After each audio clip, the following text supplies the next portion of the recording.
अगर आपने मेरी पिछली वीडियो देखी है तो अब आप everyone is you pushed out को समझ चुके हो। लेकिन ऑनेस्टली सिर्फ समझ लेना और उसे एक्चुअली अप्लाई करना दोनों बहुत अलग चीज़ें हैं।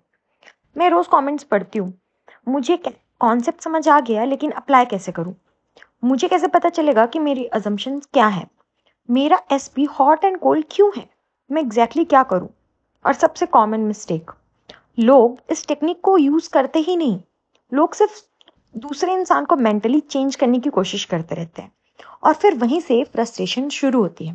तो आज की वीडियो में मैं आपको एक प्रैक्टिकल फ्रेमवर्क दूंगी जिसे आप अप्लाई कर सकते हो। Hi guys, welcome back to why not you. मुझे एक बात बताइए, जब आप everyone is you pushed out के बारे में सुनते हैं, सबसे पहला थॉट क्या आता है? मैं अपने एसपी को चेंज कैसे करूं? मैं उन्हें कमिटमेंट के लिए कैसे मैनिफेस्ट करूं? मैं उनसे मैसेज कैसे करवाऊं? और ऑनेस्टली यही सबसे बड़ी मिस्टेक है, क्योंकि ये टेक्निक सीखने के बाद भी हमारा पूरा फोकस सामने वाले इंसान पर ही रहता है। हम बस एक नया तरीका ढूंढ लेते हैं उन्हें चेंज करने का। लेकिन नेविल ने कभी ये नहीं सिखाया, इसलिए उन्होंने बार बार एक ही सेंटेंस रिपीट किया, there is no one to change but self. इस सेंटेंस को हम सुनते हैं लेकिन शायद इसकी डेप्थ को फील नहीं करते, क्योंकि जब तक आपके माइंड में क्वेश्चन ये है, मैं उसे कैसे चेंज करूं, तब तक आप इस टेक्निक को अप्लाई ही नहीं कर सकते। आप अभी भी बाहर की रियलिटी को फिक्स करने की कोशिश कर रहे हो और मैनिफेस्टेशन हमेशा अंदर से बाहर की तरफ काम करती है। चलिए एक एग्जाम्पल से समझते हैं। मान लीजिए आपका एसपी 3 घंटे से रिप्लाई नहीं कर रहा। पुराना वर्जन ऑफ यू तुरंत रिएक्ट करेगा, जैसे कि वो इंटरेस्ट लूज कर रहा है, शायद उसे किसी और के साथ रहना है, वो तो मुझे मैसेज करेगा ही नहीं। और उस मोमेंट में आपका पूरा जो फोकस है वो कहाँ है? आपका पूरा फोकस है उसके बिहेवियर पर। लेकिन अगर आप सच में इस टेक्निक को प्रैक्टिस कर रहे हो तो उस मोमेंट में आप एक कंप्लीटली डिफरेंट क्वेश्चन पूछोगे, मेरे अंदर अभी कौन सी स्टोरी एक्टिवेट हुई है? क्योंकि ट्रिगर सामने वाला इंसान नहीं था, ट्रिगर वो अजम्पशन थी जो उस सिचुएशन ने एक्टिवेट कर दी। और यहीं से एक्चुअल प्रैक्टिस शुरू होती है। जब भी कोई इंसान आपको ट्रिगर करे, पहला इंस्टिंक्ट ये मत रखिए मुझे इसे चेंज करना है। पहला इंस्टिंक्ट ये रखिए, ये मेरे बारे में क्या देख रहा है? क्या मुझे लगता है कि लोग मुझे चूज नहीं करते? क्या मुझे लगता है कि लव हमेशा डिफिकल्ट होता है? क्या मुझे लगता है कि मुझे प्रूफ करना पड़ता है कि मैं इनफ नहीं हूं? देखिए, सिचुएशन वही है, इंसान भी वही है, लेकिन अब आपका फोकस बाहर से हटकर अंदर आ गया। और नेविल के अकॉर्डिंग यहीं से everyone is you pushed out का पहला प्रैक्टिकल स्टेप है, दूसरे इंसान को ऑब्जर्व करने से पहले अपनी अजम्पशंस को ऑब्जर्व करना। क्योंकि जब तक आपको ये नहीं पता है कि आप किस स्टोरी से रियलिटी को देख रहे हो, तब तक आप उस स्टोरी को चेंज भी नहीं कर सकते। और इसीलिए अगला स्टेप बहुत इंपॉर्टेंट है, क्योंकि अब हमें आइडेंटिफाई करना है कि हम एक्चुअली कौन सी स्टोरी जी रहे हैं। और उसके लिए मैं आपको एक सिंपल एक्सरसाइज करवाऊंगी।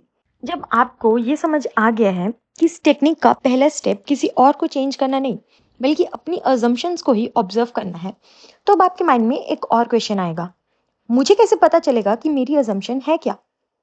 बहुत बार हमें अपनी अजम्पशन का पता ही नहीं होता, हम बस उनके अकॉर्डिंग जी रहे होते हैं। इसलिए मैं चाहती हूँ कि अगर पॉसिबल हो तो इस वीडियो को यहीं पॉज कीजिए और एक नोटबुक और पेन ले लीजिए, क्योंकि अब हम सिर्फ सुनेंगे नहीं, हम अब काम भी करेंगे। नोटबुक के एक पेज पर 3 कॉलम्स बनाइए। पहले कॉलम का टाइटल लिखिए अबाउट मी, दूसरे का अबाउट देम और तीसरे का अबाउट रिलेशनशिप। पहले कॉलम से शुरू करते हैं। अबाउट मी, अपने आप से ऑनेस्टली पूछिए, मैं अपने बारे में क्या बिलीव करती हूँ या करता हूँ? क्या मुझे लगता है मैं इनफ नहीं हूँ?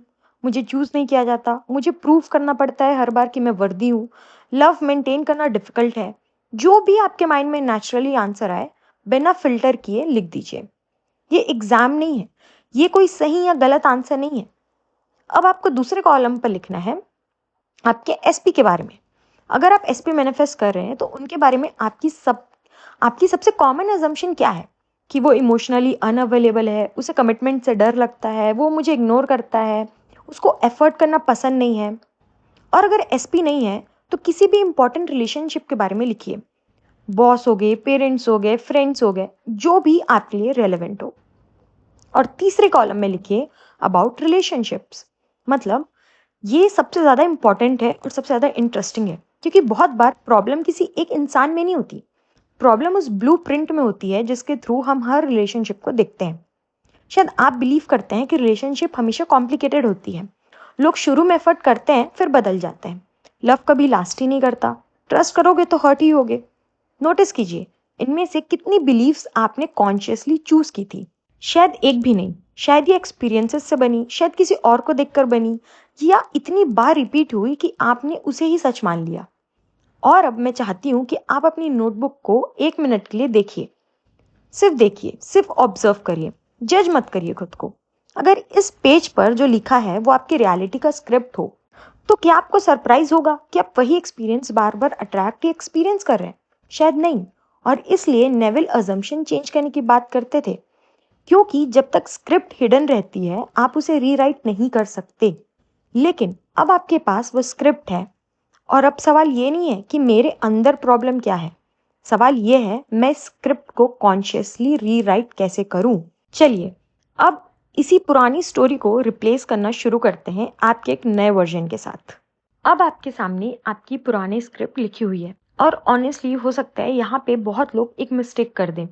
वो नोटबुक बंद करते हैं और तुरंत अफर्मेशन शुरू कर देते हैं, जैसे कि he loves me, everything is perfect, I am chosen. लेकिन 2 मिनट बाद ही वापस वही पुरानी स्टोरी चलने लगती है। और ऐसा होता क्यों है? क्योंकि उन्होंने वर्ड्स चेंज किए हैं, कहानी चेंज नहीं की है। मान लीजिए आपकी नोटबुक में लिखा है, लोग मुझे चूज नहीं करते। अगर मैं अब आपसे कहूँ कि रोज 10,000 बार बोलो मैं ऑलवेज चूजन हूँ, तो शायद आप भी बोल दोगे। लेकिन अगर दिन भर आपके एक्शंस, आपके रिएक्शंस और आपकी इनर कॉन्वर्जेशन वही पुरानी स्टोरी फॉलो कर रहे हैं, तो सबकॉन्शियस को किस स्टोरी पर बिलीव करवाओगे? जो आप 10 मिनट बोल रहे हो, या जो आप पूरा दिन जी रहे हो?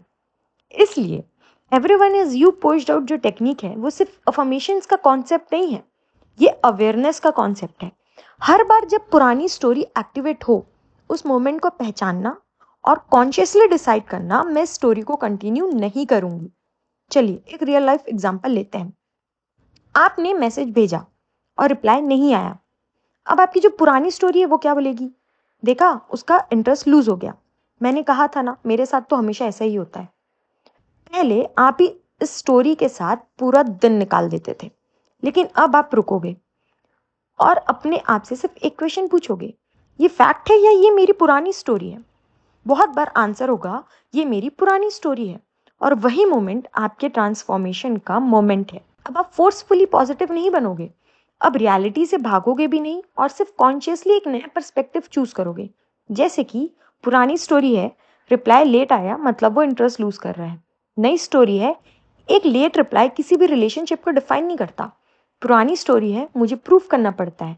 लेकिन नई स्टोरी है, मैं नेचुरली वर्दी हूँ, मैं किसी से अपनी वैल्यू प्रूव नहीं करती।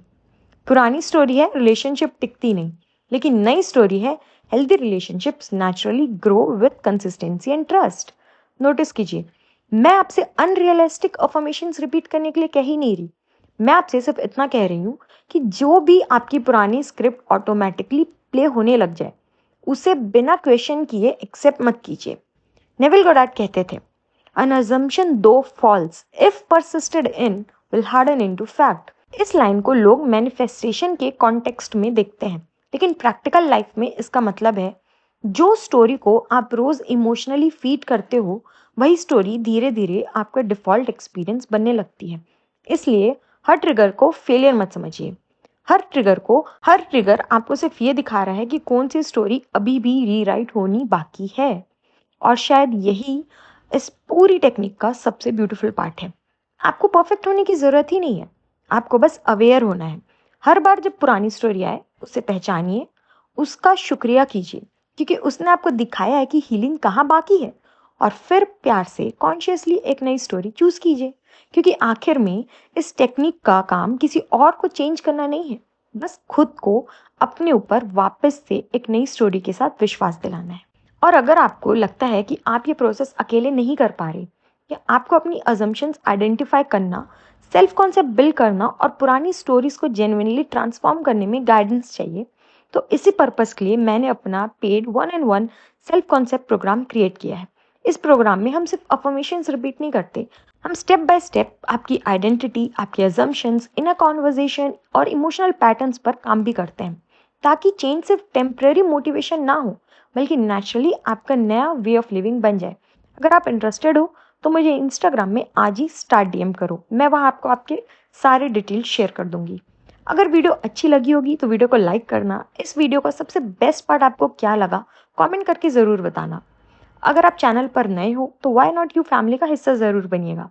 मैं मिलती हूँ आपसे नेक्स्ट वीडियो में। तब तक के लिए अपना बहुत बहुत बहुत ध्यान रखना। Bye bye.